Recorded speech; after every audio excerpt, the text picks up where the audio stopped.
किसी ने बड़े कमाल की बात कही है, अगर आपके जीवन में पांडव जैसा संकट आएगा तो याद रखना भगवान श्री कृष्ण जैसा सारथी भी अवश्य मिलेगा। हाय दोस्तों, नमस्कार, जय श्री राम। मैं संजय चौहान एक छोटी सी कहानी आपके पीछे लेकर आया हूँ। दोस्तों, एक बार एक ना घने जंगल में एक महाराज तपस्या कर रहे थे। वो काफ़ी वर्ष हो गई तपस्या करते करते उनको। तो वहीं पे जीवन यापन करते थे, तपस्या करते थे। थोड़ी एक जंगल में शिकारी शिकार करता हुआ वहाँ पहुँच गया। शिकार कर रहा था, उसे कुछ मिला नहीं था, भूख प्यास लगी थी। तो उसने देखा कि एक कुटिया है, वहाँ जाता हूँ, वहाँ कुछ मिल जाए शायद खाने पीने को।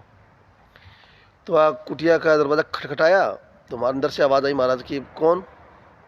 तो उसने कहा मैं कि महात्मन, मैं शिकारी हूँ, मुझे बड़ी प्यास लगी है, मुझे क्या पानी पीने को मिलेगा? तो बोलो ठीक है। महाराज ने दरवाज़ा खोला, बोलो पानी पी लिया। तो उसने महाराज ने कहा कुछ खाना, भूख भी लगी होगी शायद आपको? बोला हमारा भूख भी लगी है। तो खाने को दिया, तो खाया। जैसे ही खाना खोना खाया, पानी पिया शिकारी ने, तो कहने लगा कि महाराज आप यहाँ क्या करते हो घने जंगल में? तो महात्मा ने सोचा क्या बताओ इसको मैं क्या करता हूँ। बोला आप क्या करते हो? शिकार। महात्मा ने कहा शिकार। आप क्या करते हो? बोले मैं तो शिकारी हूँ, शिकार करते हैं, जंगल में करने आया था। तो महात्मा बोला मैं भी यहाँ शिकार के लिए बैठा हूँ। और शिकार के लिए बैठे हो? बोले पकड़ा नहीं गया। बोलो कर रहा हूँ, देख शिकार की तलाश में बैठा हूँ, इंतजार में बैठा हूँ, वर्षों से बैठा हूँ, देखता हूँ कब शिकार आता है मेरा। बोलो कैसे दिखता है शिकार आपका? मैं तो बोल रहा आप जाओ, आपका बस की बात नहीं है ये, आप शिकार करो अपना, कोई बात नहीं, आप वैसे हो, जंगल में जाओ। बोलो नहीं बताइए, आपने मुझे पानी पीने को पानी दिया है और खाने को खाना दिया है, मेरी भूख और प्यास मिटाई है, तो मैं वादा करता हूँ आपको, आपका मैं सहायता ज़रूर करूँगा जीवन में, शिकार आपके शिकार कैसा है तो उस पकड़ने में। तो महात्मा महात्मा ने कहा अरे भाई जाओ आप, कोई बात नहीं, मैं कर लूँगा अपना शिकार। शिकारी बोला नहीं महाराज, आपको बताना पड़ेगा। आप उसे सोचा कि क्या बताऊँ उसको, कैसे भेजूँ यहाँ से? तो महात्मा ने कहा कि भाई मेरा जो शिकार है ना, सांवला सलोना है, मोर मुकुट पहनकर बांसुरी बजाता है। अब उसके दिमाग में यही बात छप गई शिकारी की कि मैंने, देखो महात्मा ने मेरी भूख और प्यास मिटाई, कि मैं प्रॉमिस भी किया है मैंने कि मैं जब तक खाना पीना नहीं ग्रहण करूँ तब तक महाराज का शिकार मैं नहीं पकड़ लूँगा।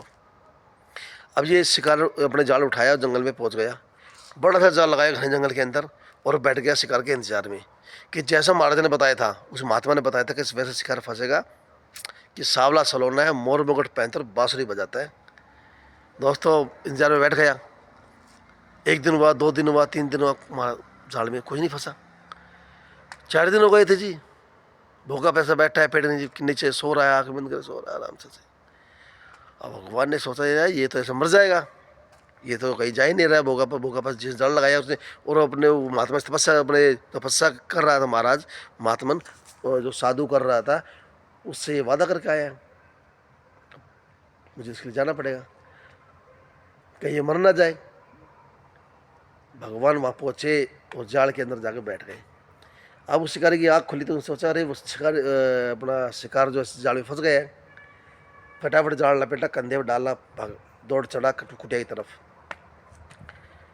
जाके कुटिया खटखटाई, दरवाज़ा खटखटाया कि महाराज आपका शिकार पकड़ लिया है मैंने।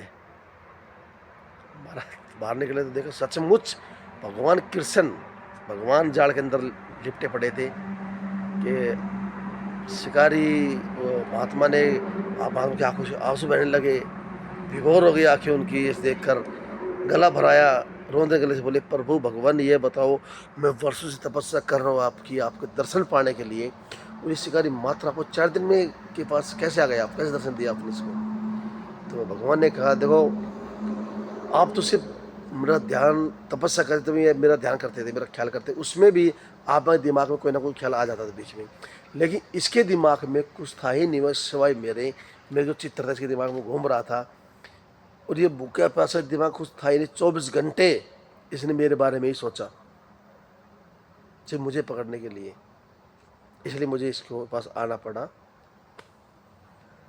दोस्तों को कहानी छोटी सी है, सार सी बहुत बड़ा है इसका। ये कहानी शिकारी की और उसकी नहीं है, महाराज की। दोस्तों कहानी आपकी और हमारी है। देखो अगर आध्यात्मिक बात करें, जो ऋषि मुनि जो थे ध्यान लगाते थे किसके लिए? भगवान को पाने के लिए, उनको दर्शन पाने के लिए, इसलिए उनको दर्शन देते थे। आप और इंसान आम ध्यान भगवान दर्शन नहीं देते थे। और अगर आप रियल लाइफ में की बात करूं, जो आप और हम जी रहे हैं इसकी बात करूं, तो जीवन में अगर आप जो पाना चाहते हो ना, जरूर मिलेगा, बशर्ते आपका ध्यान और आपका फोकस उसी चीज़ पर होना चाहिए जो आप पाना चाहते हो। जैसा उस शिकारी का था, भगवान के चेहरा उस चित्र में दिमाग बन चुका था, उसी फोकस था और उसका दिमाग कभी था ही नहीं कि कुछ और उसे पकड़ना है। जैसे ऐसे ही जीवन में आपको हर चीज़ में मिलेगी जो आप पाना चाहते हो जीवन में। बस फोकस क्या आपका एम क्या आपके जीवन का, वो होना चाहिए। दोस्तों अंत में वही बात कि बड़ों के आशीर्वाद से और अपनी मेहनत लगन से कुछ कर दिखाओ ऐसा कि दुनिया करना चाहिए आपके जैसा। दोस्तों मिलते हैं अगले गाने में, तब तक राम राम, जय श्री राम।